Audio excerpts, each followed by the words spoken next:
Hey, good afternoon, everybody. Mike Shea, your Florida business broker. I wanted to share a little story about what happened to me on Friday afternoon. So, Friday afternoon, I got a call about 5:30 from a broker out of Ohio who I had met down here.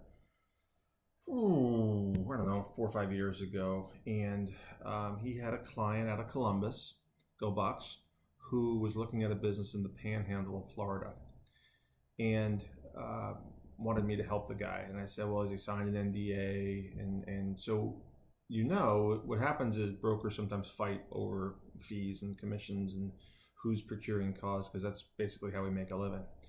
And he gave me the name, and I pulled the name up of the guy, and never heard of him. And he wasn't a member of our MLS down here. So I said, to the buyer, I said, look, dude, in all likelihood, the guy's not going to work with me. And he was taken aback. He's like, why would a guy not want to work with you? I said, well, you signed a non-disclosure and you've talked to him. So he felt like he's done some work probably. And he was, he's probably not going to want to split the commission and pay me. So, at the end of the day, how do I get paid is an eventual question. But I said, why do you feel like you need another broker? And he said, because I feel like I need representation. So that led to a whole other discussion about, what is a broker's role? Are we fiduciaries? Are we not fiduciaries? What value do we bring? I said, look, if the guy's anything good, he's probably not dishonest, but what you need is good counsel, and what you need is a good accountant. And well, he said, well, something the guy said to me spooked me. I said, well, what did he say? And he said, I asked him if he needed a broker, and the guy kind of started backpedaling.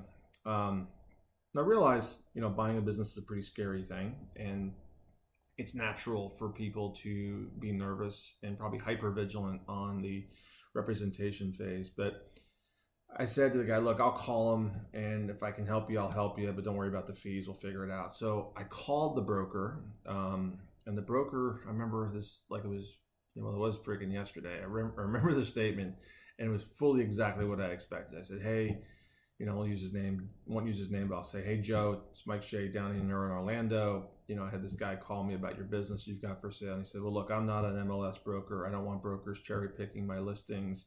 And, if he wants to pay you, he can pay you out of his own pocket, but I'm not cooperating. And he hung up as a matter of course, which is exactly what I expected to happen.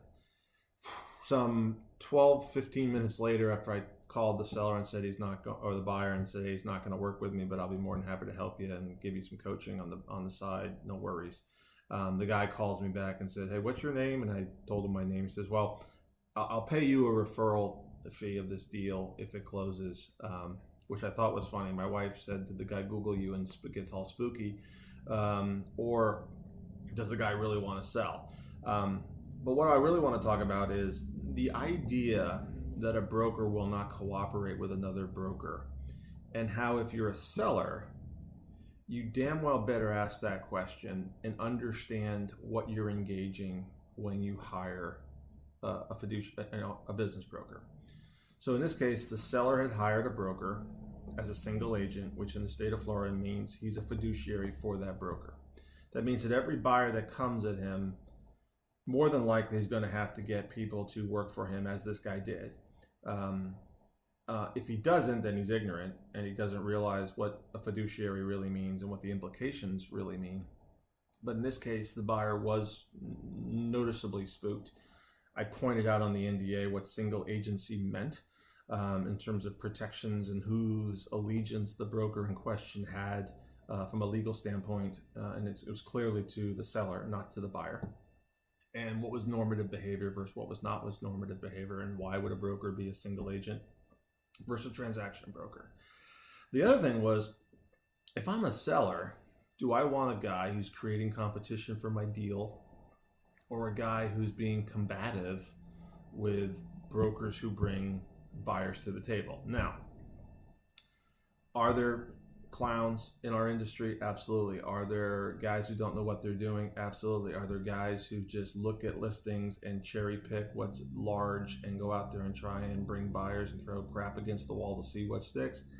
Absolutely. So there should be some protections on that front.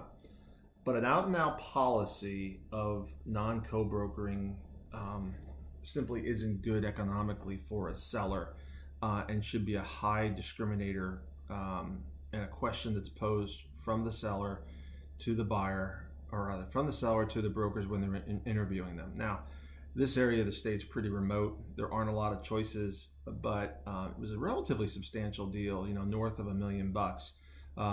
The sophistication level of the seller to not ask that question was a bit baffling. But I see it all the time where people don't ask those questions.